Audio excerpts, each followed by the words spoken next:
Hello again, friends, and you are my friends, and welcome to Meet the Opposition as we build up to this weekend's away game at Brentford. I am joined by Dave from Besotted Brentford. Before we get into today's show, don't forget we are partnered with Match Bingo. Play Match Bingo, win cash prizes. Each time you play, you do support the crucial life-saving work of the East Anglian Air Ambulance. £2 a bingo card, bingos, all sorts of things on their app. Download their app wherever you normally download your applications, but please, over 18s only, be gamble aware, play Match Bingo, win cash prizes. So our opening question today actually comes from our Discord server by one of our YouTube members, Mike D. You can become a YouTube member by hitting the join button, $4.99, cancel at any point. And it's a great question, really, as we sit here winless, but fourth from bottom. Mike asks, how have Brentford managed to adapt and compete so well in the Premier League since their promotion? Brentford have become a really tough side. Well, I think Thomas has proven his coaching credentials and his ability to adapt. I think that's been key to kind of really how we've survived, is that we play a different way depending on the opposition, and we're not too proud to revert to five at the back when we've had to. You know, it's sometimes you just take a point and you realise that you chip away at points, and you kind of all of a sudden you're surviving, because there are teams that kind of won't sacrifice their principles, and then they get relegated. You know, Burnley, Leeds, and looks like Southampton as well. You know, it's all good, you know, patting yourselves on the back and saying, you know, we're here to play football, but losing every week can grind you down, and it's demoralising. It's almost like, what's the point in being here? You know, it's better to be in the Championship and winning, and then rather than losing every week. But you know, as fans, we want to see our teams play at the top tier, and you know, if you have to mix it. But you know, I think that every year you survive here, you obviously get the windfall of money. Yep. It allows you to get more and more quality, and then all of a sudden that's when your principled football starts. But you know, you need to stay here. You need to, you know, just survive, and then take it from there. So yeah, we've done all right. We've done all right. Each year we've had phases where we look really great, and other phases where, you know, the squad's not quite deep enough, and we've had injuries last year, and this year we've had terrible injuries. So it's a miracle sometimes that, you know, you see us win and you think, my God, we're winning in the top flight. So yeah, no, it's great. So you know, hopefully you'll find out over the next couple of years. So is it really a case of when you come into the league, obviously the gap is getting bigger, and you know, there was already a gap obviously when Brentford arrived in the Premier League, but it's getting bigger each year. And is it more of a case of that first season particularly, you've got to shed those principles, you've got to sacrifice some of the ways you want to play, some of the things you want to do, primarily because the target is to stay in the division, which then allows you a platform each year you stay in the league to then go and be your principled self and express yourselves? Yeah, I believe that. You know, it also depends how the fixture list, you know, deals itself to you, and when you get a run of winnable games, you have to take, you know, some of them. You know, as I said, you know, sometimes taking a point seems a bit of defeatist, you know, but you're chipping away, aren't you? I say that before every game, when you take a point, and then like the co-editor of Besotted, we just laugh at each other. I go, like, will you take a point? No, of course not. We're going to win this. But really, you know, if you get a point a game, you survive. So you know, I think you start to then get some confidence, and I think, you know, everyone remembers our first game in the top flight when we beat Arsenal 2-0 that Friday night, and that set us up. I think that showed that we can win. And then you kind of like, you get not a swagger, but you realize that it's not impossible. Everyone's vulnerable. You play to your strengths. You well organized. You get all your best players. You know, we were lucky we had Ivan Toney that season, and he scored a lot of goals. We were, you know, there was a lot going for us that year. But since he's gone now, you have to then kind of succession plan. And I think we're doing all right. There's no chance of us going down at the moment. And it will take a calamity at the moment. And the squad is getting stronger. We've got a lot of players out injured still. I think the further we get into 2024 towards the end of this, towards the end of the year, we're going to get Thiago back. And yeah, there's a lot going for us. But yeah, go back to your question.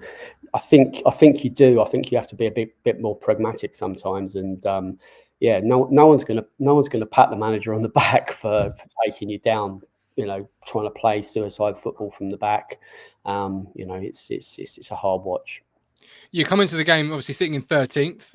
Your only defeats this year have been against Tottenham, or maybe the season rather, Tottenham, Man United, Man City, and Liverpool. What are the expectations this year for Brentford? And obviously you've had that start. You've only got beaten by the top 6. But what are the expectations for Brentford this year?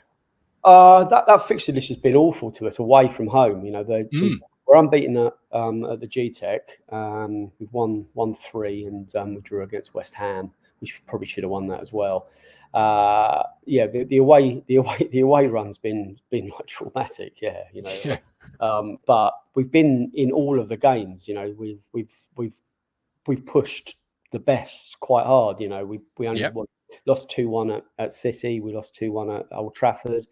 Liverpool was slightly more difficult. And then Tottenham, we went ahead, and we create chance. We create chances in everything we do, and we are confident going forward. So expectations, top half again. I think just about. I think we're in the middle. I think it's all about next season. In my head, it's about next season. We need to get this Thiago. We spent 30 odd million quid on him. We've not seen him in the league. He played half a game at Wimbledon in a pre-season friendly, scored a couple of goals. He was brought in to replace Tony, and I think until we see him there, we're kind of treading water a bit. We've not got a number 9. Not a specialist number 9. We're playing wingers through the middle, which isn't, the defenders in this division are really good, as you know. So you do need exceptional strikers to be exceptional goalkeepers and exceptional defenders. So for me, it's keeping well away from that relegation zone. And pushing up into the higher, lower half of the table. Really, certainly seems you've got enough about you to do that. And you mentioned you don't have a striker who currently is playing up front. You because Mbeno is your top goal scorer currently. Is he the focal point as it stands? Kevin Schade is the guy that's kind of stepped in. We spent decent money on him a couple of years back. He's German he was an under-21 international. He was part of the German squad for this recent national league round of international fixtures. He looked out of his depth, if I'm honest with you, on Saturday up at Old Trafford. He needs a goal. So if you can give him one on Saturday, we'll be very grateful. We are gift wrapping goals at the moment. Well, thank you. We'll take one of them off of you. He needs something to come off of his arse, and he seems to be in the right positions. You've seen this. We've watched football long enough. You can see strikers that are just not. Some reason it's just not working for them. They're doing all the right things. They're getting in the right positions.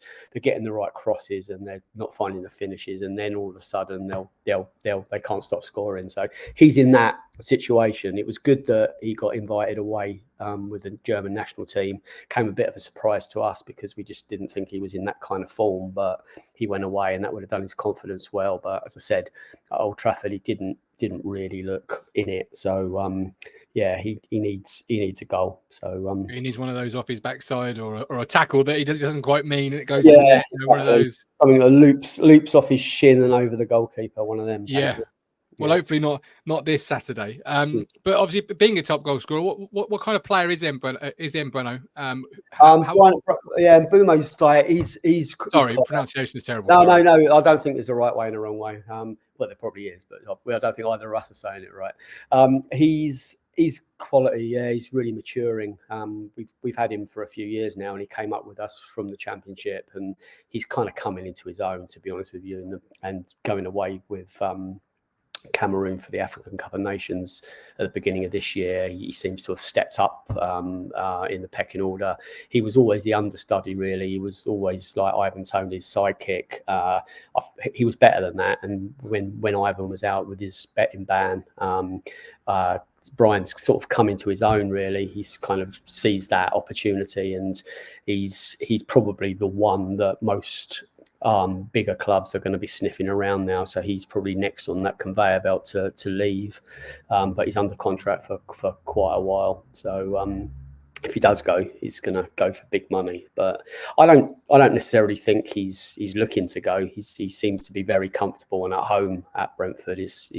He enjoys the environment, and I think he enjoys playing for Thomas Frank. Hold up, halftime. You're still here. You're liking the content, so hit the like button. Subscribe to Talking Town. We are so close to 6,000 subscribers. So close. If we hit it, I'll do a giveaway. And don't forget, we are partnered with SolarWise Roofing and Building Services Limited. Be wise this autumn and winter. Be SolarWise. Get a free roof check from Shane 01206 628 544. That's 01206 628 544. Or check out SolarWise Roofing and Building.co.uk. All details are in our description. Right, back to Dave from Besotted Brentford. You mentioned you change your principles perhaps game by game, or you do it on who you're playing, but you've got a well-respected manager, highly regarded. How does he set his teams up to exploit opposition? Up until this season, we would have gone to Etihad, and we would have gone to Old Trafford and Anfield, and we would the new White Hart Lane, or whatever they call it these days. We would have played 5 at the back, but we've set up with 4, and we've attacked. So I think this season we've evolved. We've gone more on the front foot. Okay. We've not been overawed. So up until now, I think Thomas is. I think he feels like he's slightly getting the shape of the squad, or the depth of quality that he's been looking for, but we're still missing, critical players. Aaron Hickey at right back, he's out for another whole season. Rico Henry, who was a huge part of us coming forward on the left wing as a wing back. He's lightning, so he's been out a whole season now, a whole year rather. And the loss of David Raya to Arsenal was a big thing for us, because he set up a lot of our attacks. You forget how good he is, and I think Arsenal fans have seeing that second season that what he's capable of, and Mark Flecken replaced him, and that took a while. He's not of the same stature, in my opinion, but he's still a really good goalkeeper. So he had a wobbly first 6 months in goal, so it's taken a while. So I think Thomas is starting to be confident that his squad are able to go toe to toe more. That's not to say that when we play Arsenal away, we probably might adapt for that one, but he surprised us this year. That he's not done that kind of one game this way, one game that way, and he go of course, like most coaches, they'll switch between 4 and 5. Depending on phases of the game, but to start, it's always been 4. So I'm expecting that again on Saturday. You say it surprised you. Is that the evolution of Brentford? Do you feel like that's the manager getting to grips with his squad, and that's also where you are as a football club now, in terms of you can be a little bit more front foot, or you can be less guarded in some games? Yes, it's great to see. As I said, the first, I still, as a fan, I've been watching us in the bottom division. I've seen us bottom of the bottom tier, and I've seen us top of the top tier now. I never expected to see that in my lifetime, and I pinch myself a lot that we're where we are. So and just to see that evolution in 3 years, to be in our 4th season here, and now to kind of really not be like. I don't think the coach and the players were ever scared. They never looked like they were overawed. But I think that change in philosophy, that change in mentality, where we're gonna attack you, and we're gonna create good XG, and you might create some our way as well. But we've created against the best teams all the season. So although we've lost the away matches, they've been close. And if we had a proper number 9, I think we would have got a couple of points out of those games. You mentioned your injuries. Are you concerned that eventually it's going to catch up with you? Yeah. We've got some coming back. Wisa took a real bad knock at Man City, and we thought he was going to be out until later on in the year. He came back and he came on as sub at Old Trafford. As I said, Hickey looks like he's out for the foreseeable, again, whole of this season. Rico Henry, he's back in kind of on grass competitive training, but I think he's a month, maybe 2 months away. Thiago, I think he's in full-time training, but he's had a knee injury, so they won't be rushing him back. And there's a couple of others that, Matty Jensen, who's very central part of our creativity in midfield. He's been out for over a month, I think now. So there's some starting to emerge, but it's been our luck over the last season and a half that as soon as one comes back, one gets crocked. So I think we need some kind of period of time where everyone just stays fit. It'd be lovely. Consistency. You got one in, one out sort of happening at the moment. But you are sitting 13th. Obviously, the defeats have been against the top 6 sides. But what's a weakness of Brentford? How could Ipswich look to perhaps hurt you on Saturday? We do leak goals. It's even the win against Wolves, although it was pretty convincing, being 5, we let in 3. True. And it's yeah.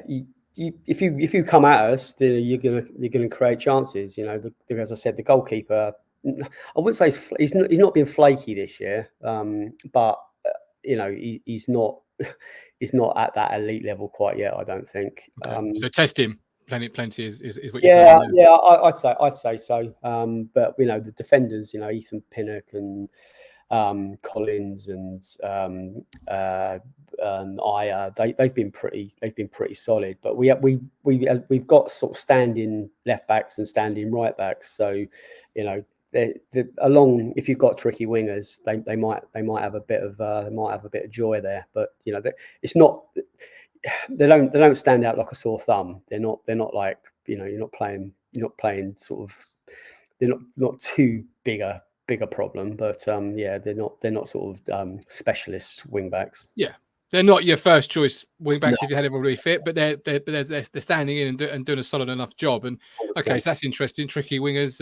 How are you two centre halves? We've got the lap up front who physically is very strong, imposing, likes to bully. I'd almost say.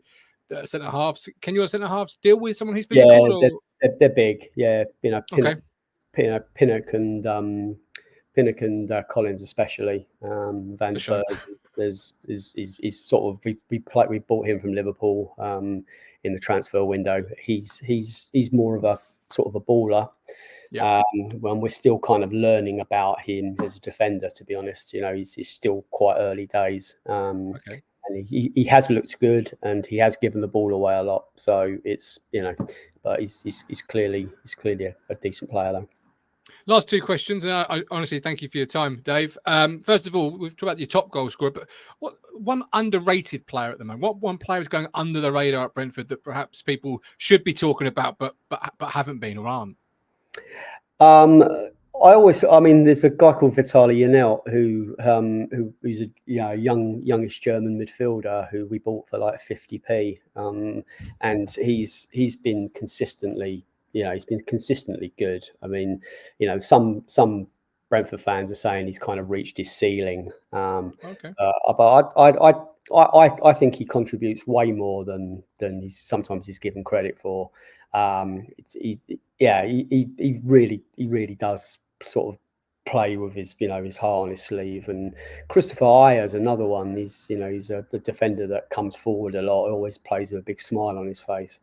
But we have got sort of talent kind of all over the place, really. But some are just kind of struggling sometimes to be consistent. And Keane Lewis Potter is another like winger that we've got, and he's been used all over the place. He's had to be really versatile. But when he's out, when he's given the kind of free rein to just run down the left flank, he has looked good. So not to say that Ipswich are lesser opposition, but it's in these kind of games where he kind of shines, where he's kind of like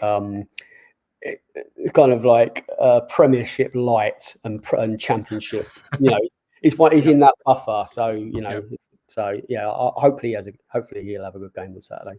I'm not sure if you play Football Manager, but Christoph Ayer, hearing you mention him, he's one of my Football Manager legend players. Yeah, absolutely loved buying him and having him in one of my teams. So hearing that name has sort of brought back a load of good memories. But lastly, Dave, score prediction. I always ask everybody before they leave a score prediction for the game. I fully expect you to obviously go for a Brentford win. You're a Brentford fan, so why would you not? But what would your score prediction be for Saturday? I really don't take anything for granted. You're due a win. You can't go without a win all season, I don't think. So we'll be wary of that. We thought that was going to happen against Wolves. It didn't. We came out and we played a really professional, very attack-minded philosophy, and we'll do the same. So I'm going to go for a 3-1 Brentford win. There we go. What a great conversation. Thank you so much to Dave from Besotted on Brentford. Go and check them out wherever you normally get your podcasts. But we're building up to this weekend's away game at Brentford. We're live again with our own match preview later on in the week. Do join us then. It's either a Wednesday or a Friday, 8 p.m. I haven't decided yet, so I can't give you confirmation. As always, like, subscribe, become a Talking Town YouTube member. But until then, stay like an osteopath, give Freddie a call. Don't live life in pain. Trust me, as someone sat here right now with a bad back, I can't wait to go and see Freddie and hopefully get sorted out. 01449 613 633. Stomach Osteopaths. Tell Freddie the Gov from Talking Town has sent you. Anyway, thanks for watching. Have a great rest of the week, and I'll catch you later. Bye-bye.